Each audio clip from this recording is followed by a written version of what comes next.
Eles lutam pelo direito de viver conforme a tradição ancestral repassada por gerações. No Brasil ou fora daqui, indígenas de todo o mundo resistem pela preservação dos territórios, pelo respeito à cultura e por direitos. A Constituição Brasileira de 88 trouxe uma série de garantias aos povos originários. Pela Carta Magna, os indígenas têm direito de usufruir a terra que ocupam e devem ser reconhecidos e respeitados os costumes, a organização social, a língua, as crenças e as tradições. E em outros países? Vamos começar pelos Estados Unidos? Por lá, a lei permite que os indígenas explorem economicamente o território, inclusive para o funcionamento de cassinos. A Verônica mora em Las Vegas e foi até o território dos Paiutes, uma etnia indígena de lá, e vai mostrar. Verônica, como funciona aí?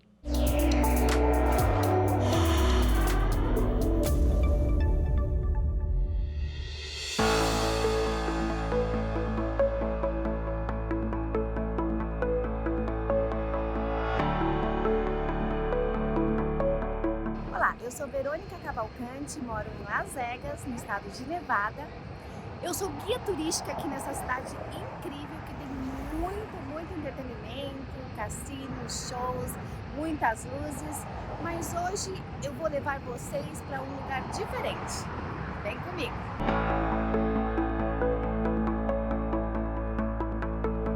Las Vegas é a cidade do entretenimento. Muitos turistas passam por aqui por Las Vegas.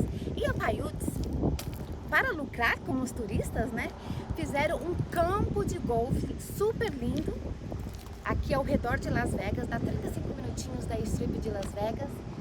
E com isso, todo o dinheiro arrecadado, eles dividem, né, entre os seus membros. Pessoal, estou aqui agora no Smoke Shop, que é uma loja que vende cigarros que também pertence aos Paiutes. Na verdade, os Paiutes desenvolveram uma marca, né, de cigarro e hoje em dia eles são os maiores varejistas aqui de cigarro dos Estados Unidos, que são algumas marcas de cigarros que são feitas em aldeias. Muitos estados aqui nos Estados Unidos o jogo é proibido, porém nas reservas indígenas ele é liberado. Por isso que você encontra os cassinos nas reservas indígenas. Muitas vezes são cassinos de beira de estradas, geralmente são cassinos de beira de estradas.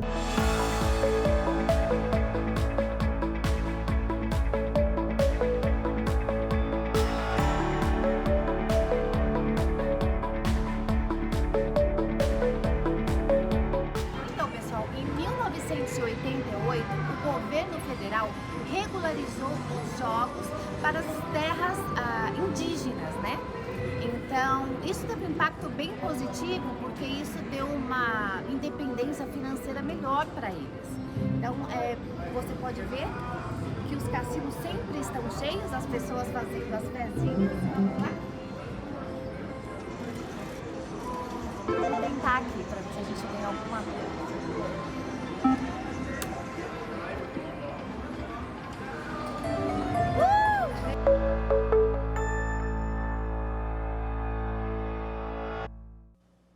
E para falar sobre esse assunto, convidamos o advogado e assessor jurídico do Conselho Indigenista Missionário, Rafael Modesto.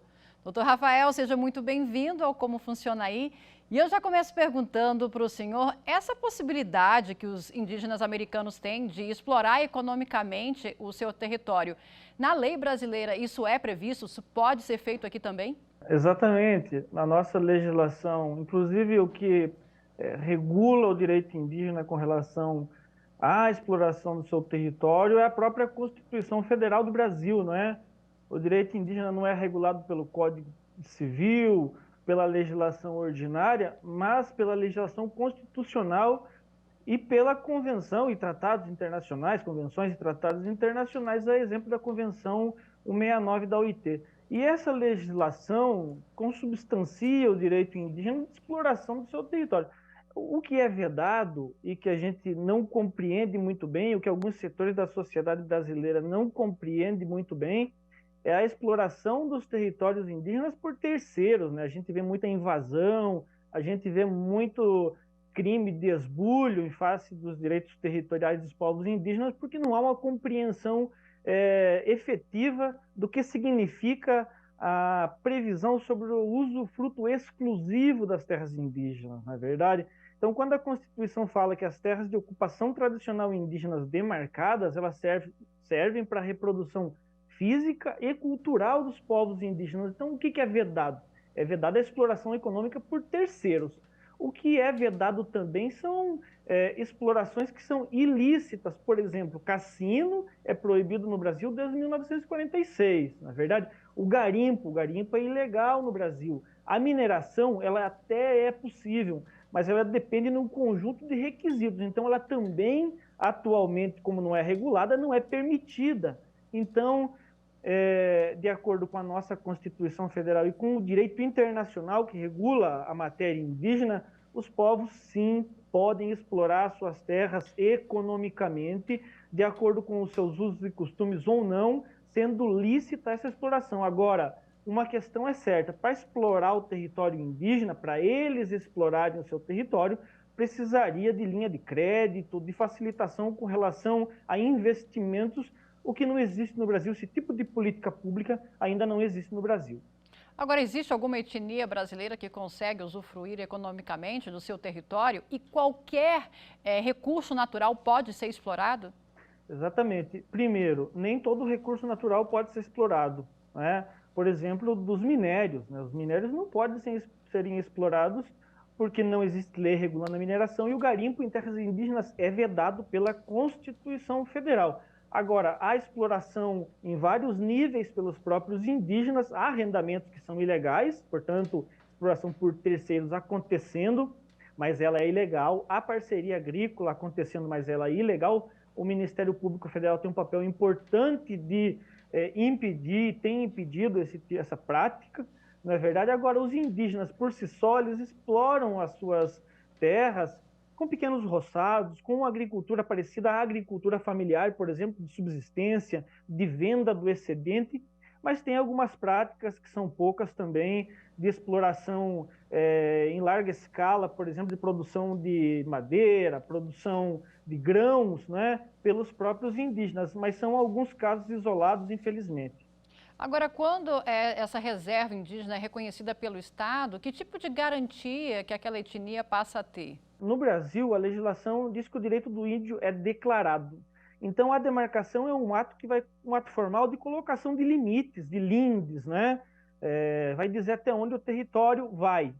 Após a demarcação ocorrida, então isso o Supremo, inclusive, está analisando nesse momento. Em que momento do processo de demarcação a comunidade indígena interessada na demarcação vai poder tomar posse do território? Após tomar posse do território, como a gente já disse antes, ela pode explorar economicamente, sendo lícita a exploração, né?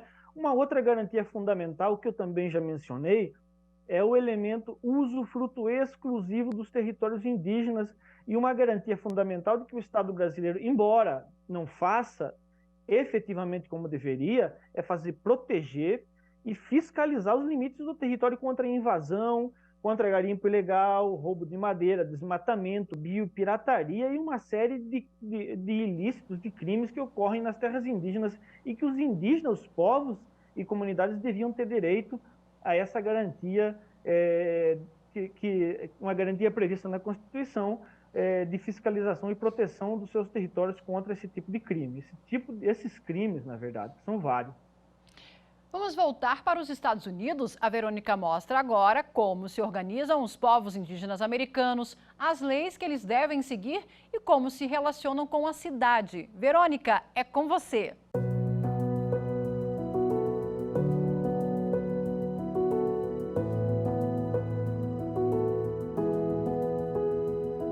Os Paiutes são conhecidos como o povo do deserto. Suas terras estão localizadas na parte sudeste dos Estados Unidos. Aqui em Las Vegas, eles se dividem em 3 grupos: Paiutes Las Vegas, Moapa Bando e Nuhu. Cada aldeia nativa americana mantém listas de seus membros tribais. Para ter o registro em uma dessas listas da aldeia Paiutes, o nativo americano deve provar sua história genealógica como descendente de uma pessoa na aldeia. Deve determinar o seu sangue quântico ou o grau de ancestralidade. Nos Estados Unidos, existem 574 aldeias reconhecidas pelo governo federal.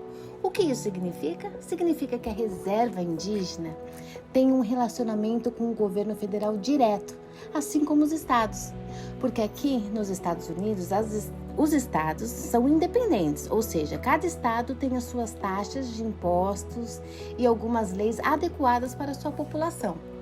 Os territórios indígenas devem seguir as leis federais, porém não precisam seguir as leis dos estados que pertencem.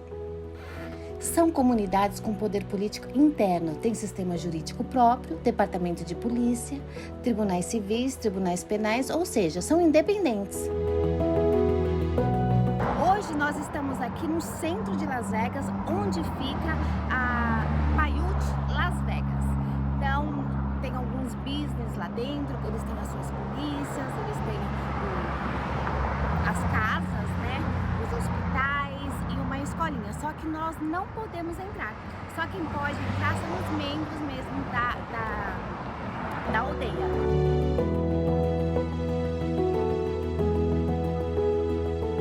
Então, pessoal, como vocês puderam ver, a nossa tribo indígena aqui, os Paiutes, continua mantendo a sua cultura e tradição, porém também se adaptando à nossa vida moderna aqui de Las Vegas. E eles contribuem para a cidade, para o avanço da cidade, né? Espero que vocês tenham gostado. Um abraço. Doutor Rafael, a gente viu que lá nos Estados Unidos as comunidades indígenas têm a própria polícia. Aqui no Brasil é a Polícia Federal que tem esse papel.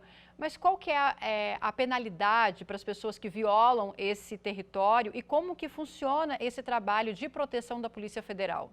Exatamente. Nós temos um déficit com relação à proteção e fiscalização, como a gente já disse. A competência sobre matéria indígena é da União, portanto, é uma competência federal. Os processos referentes à disputa sobre direitos indígenas vai para a Justiça Federal, né? Então, a legislação que regula o direito indígena é toda federal, os estados não têm essa competência. Com relação à polícia, justamente a Polícia Federal é competente para fazer ações, né, dentro de terra indígena. Agora, existem experiências, poucas também, né? O direito indígena é muito vasto, muito amplo, de acordo com o nosso texto constitucional. Contudo, a efetivação desse direito é muito lento, né? Mas a gente tem visto importantes iniciativas de comunidades indígenas na omissão do Estado em fiscalizar os territórios, tem constituído polícias indígenas, né? Claro que com respeito a questões importantes como armamentos, enfim, mas na omissão, na ausência da polícia na proteção dos territórios, eles têm constituídos como os guardiões da floresta lá no Maranhão, né, nos Guajajara. Em Roraima, inclusive, a discussão chegou no judiciário e o judiciário disse é legal, sim, a constituição de polícias para proteção, fiscalização e garantia dos direitos territoriais desses grupos indígenas. Em caso de violação, quem que pode acionar a justiça? As comunidades têm legitimidade, segundo o nosso artigo 232 da Constituição, para acionar a justiça, mas quem mais faz esse papel, quem tem esse papel institucional e daí constitucional também, é o Ministério Público Federal, que tem uma competência direta, mas também a própria Defensoria Pública da União tem esse papel de ir para o judiciário, de fazer denúncias no campo administrativo também, não é? Mas os indígenas têm formado muitos profissionais na área do direito, advogados indígenas, que também têm um papel importante nesse espaço de denúncia, de acessar o sistema de justiça, o judiciário, né, para levar essa demanda dos povos indígenas com relação à garantia desses direitos territoriais. Vamos fazer agora um breve intervalo e voltamos já.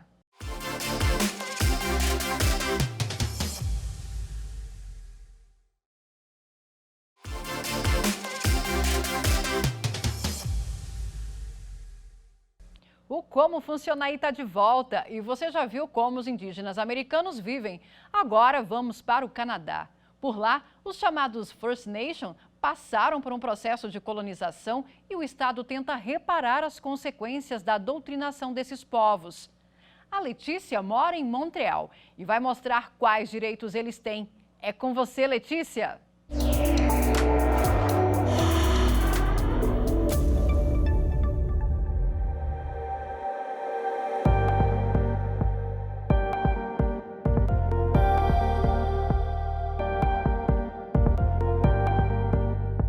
Oi gente, meu nome é Letícia Uessugi Procópio Chagas, eu sou brasileira, natural de Belo Horizonte, Minas Gerais. Eu aí no Brasil, eu era formada em comunicação, em publicidade e propaganda, fiz uma especialização em cinema, TV e novas mídias. Embora eu tenha conseguido trabalhar em alguns lugares, em algumas empresas, hoje eu trabalho como educadora de pequena infância e do 0 aos 12 anos.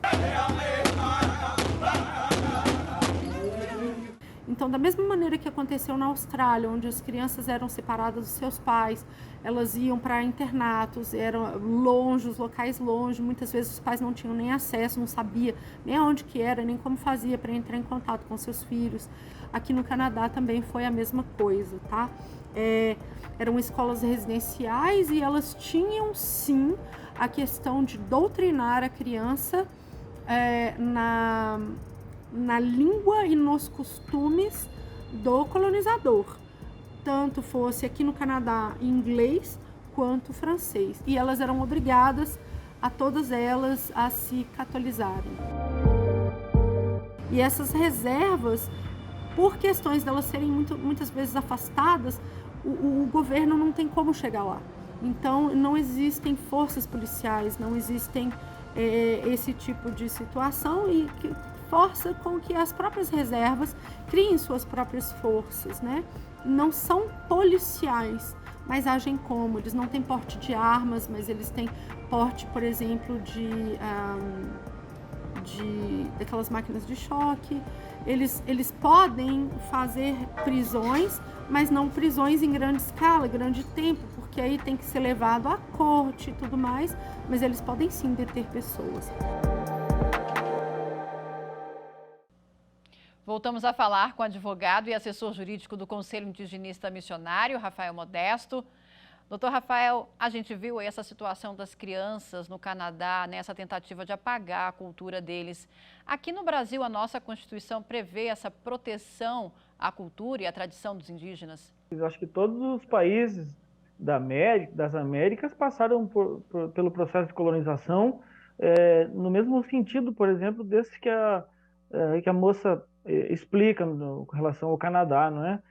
No Brasil existiam as reduções jesuíticas, né? As escolas de catequização, e que cortava esse liame cultural que a criança tem com a comunidade, que tinha com a comunidade, né? Então rompia com o lastro, e quando você rompe com esse lastro da formação, da educação da criança na comunidade, ela perde o sistema cultural, até porque tem elementos míticos da cultura, não é? Da cultura indígena, que faz com que aquela criança perca uma parte do universo cultural daquele povo, daquele povo, né? Então, naturalmente que após 1988, principalmente com a promulgação da nossa Constituição, essa história mudou, né? A gente vê hoje escola nas comunidades, escolas bilíngues, né? Que respeita os sistemas econômicos, sociais, culturais, políticos e jurídicos das comunidades indígenas, né? Então, uma educação por professores indígenas dentro da própria comunidade, escolas na comunidade. Então, isso vem se efetivando, mas é uma luta, foi uma luta dos povos indígenas para poder conquistar esses direitos. Era justamente isso que eu ia perguntar para o senhor. Além dessa educação bilíngue, quais outras políticas afirmativas que a gente tem hoje no nosso país para preservação da cultura dessas crianças, até nas escolas, por exemplo? Diferentemente do Canadá, que é uma educação superior, ela é privada, no Brasil nós temos, né, esse sistema público, e o sistema público criou, não só para a população afrodescendente, mas para as comunidades, para as pessoas indígenas, as cotas, né? Então, os indígenas têm acesso à universidade a partir de cotas, que são reservadas, cadeiras nos cursos, né, de graduação. Isso é extremamente importante, que garantiu, inclusive, formação de advogados e advogadas indígenas que sustentaram o Supremo Tribunal Federal recentemente no início do julgamento de um caso extremamente importante que discute a questão territorial, inclusive, não é? Mas também temos outras ações afirmativas voltadas para as populações indígenas, que são criações de cursos específicos, especialmente cursos para formação de professores que vão dar aula, inclusive, nas suas aldeias. Voltamos agora ao Canadá e a Letícia mostra agora que por lá os índios não pagam impostos e têm direito a passaporte e identidade diferenciados. Letícia, conta mais como funciona aí.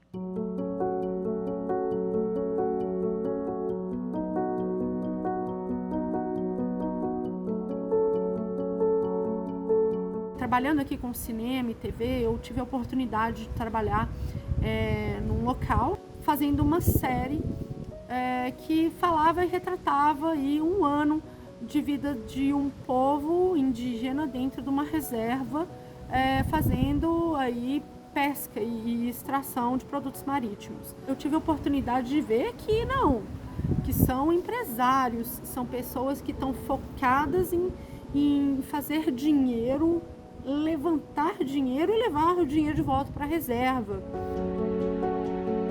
Quando eles são povos indígenas, eles podem transitar livremente e isso vai gerar, sim, certos conflitos entre as polícias fronteiriças, né? Existe por parte do governo uma tentativa de minimização de estragos e de danos via isenção de impostos. Então, essa isenção de impostos vai desde a pessoa que compra uma balinha até a compra de uma casa, de um carro. O dinheiro deles retorna todo para dentro da reserva, pelo menos nesse caso específico, e que eles lutam muito para o cuidado daquela região, o cuidado ecológico daquele local. Também faz parte de um projeto do governo uma diferenciação em descontos de universidades. Aqui no Canadá, você paga para estudar, mas para povos indígenas existem sim descontos, existe esse privilégio para que a pessoa possa embarcar dentro da universidade. Um grande abraço e foi um prazer participar do programa, espero ter contribuído. Doutor Rafael, no Brasil, os indígenas, eles são equiparados a um cidadão comum, eles têm também todos os direitos, tanto civis, criminais? Exatamente, todos os direitos constituídos e mais aqueles direcionados à especialidade cultural, né, dos povos indígenas. Então, como a gente disse, o que regula o direito indígena é o direito constitucional, que é diferente do direito civil nosso, mas também se aproveita aos indígenas o direito civil no que couber, né? Então, são sim, desde 1988, pelo menos, quando essa Constituição Cidadã veio trazer um conjunto de direitos que até então não existiam, os indígenas deixaram de ser tutelados e passaram a ter todos os direitos civis, políticos, aí econômicos, sociais, mais os seus culturais, dos seus usos e costumes, não é? Então, sim, a resposta é positiva. Tem todos os direitos e mais alguns ainda que são das suas especificidades. Inclusive os direitos eleitorais, ele tem direito tanto a votar como ser votado, ser candidato nas eleições. Exatamente, a gente vê um ano eleitoral, né, com muitas candidaturas indígenas, então tem direito de se eleger, de votar, né? Só que o voto para os indígenas ele ganha um caráter de facultativo, ele não é obrigatório, né? O TSE tem uma resolução que regula isso, apesar de que tem uma contradição no nosso ponto de vista com relação a essa resolução, que ela fala de povos isolados, ou em isolamento, ou de recente contato, mas na nossa análise, partindo da Constituição Federal, nenhum indígena tem obrigatoriedade de votar, não é? É claro que eles gostam de votar, eles gostam de participar desse espaço democrático e de também poder eleger os seus candidatos, né? Mas, por exemplo, a multa que qualquer pessoa poderia sofrer, essa sanção, né? Os indígenas não podem, até porque eles são isentos, assim como no Canadá, de impostos, de multas, né? O patrimônio público goza das prerrogativas da Fazenda Pública. Inclusive o CNJ, nesse ano em abril, através da resolução 454, tem um dispositivo que extrai do Estatuto do Índio essa prerrogativa e coloca nessa resolução, garantindo aos indígenas essas prerrogativas da fazenda pública com relação a impostos, taxas, prazo processual em dobro, benefícios da assistência judiciária gratuita e uma outra série de direitos especialíssimos. Doutor Rafael, muito obrigada pela entrevista e a gente fica por aqui preparando a nossa próxima viagem. Você confere o como funciona aí no site da TV Justiça, no nosso canal no YouTube e também no Instagram. Até a próxima. Tchau.